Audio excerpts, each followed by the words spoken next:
வணக்கம். விளம்பு செய்திகள். நேமம் ஊராட்சியில் தனியார் நிறுவனத்தின் சமூக பாதுகாப்பு நிதி மூலம் பல்வேறு திட்டப்பணிகள் மாவட்ட கலெக்டர் தொடங்கி வைத்தார்.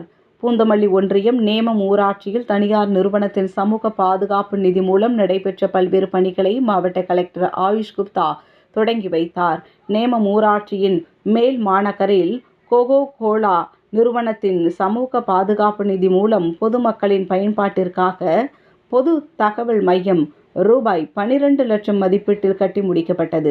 மேலும் மேல் மாநகரில் சுத்திகரிக்கப்பட்ட குடிநீர் நிலையம், நேமம் கிராமத்தில் உடற்பயிற்சி கூடம், நொச்சி மேடு கிராமத்தில் சுத்திகரிக்கப்பட்ட குடிநீர் நிலையம் கட்டி முடிக்கப்பட்டது. இதனையடுத்து இப்பணிகளை துவங்கி வைக்கும் நிகழ்ச்சி நேமம் ஊராட்சியில் ஊராட்சி மன்ற தலைவர் ஜே. பிரேம்நாத் தலைமையில் நடைபெற்றது. ஒன்றிய கவுன்சிலர் NB மாரிமுத்து முன்னிலையில் மாவட்ட கலெக்டர் ஆயுஷ் குப்தா கலந்து கொண்டு துவக்கி வைத்தார்.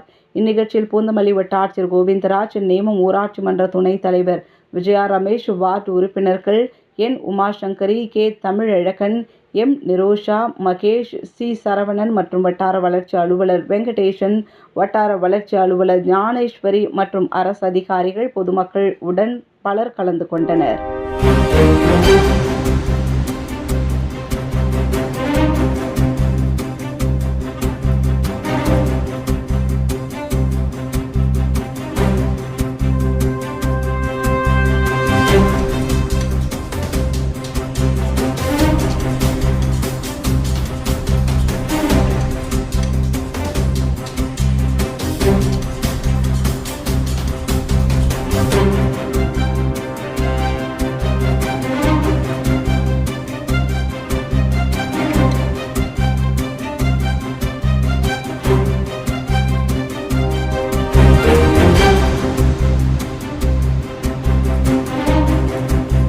உடனுக்குடன் செய்திகளை தெரிந்து கொள்ள விளம்பு சேனலை சப்ஸ்கிரைப் செய்யவும்.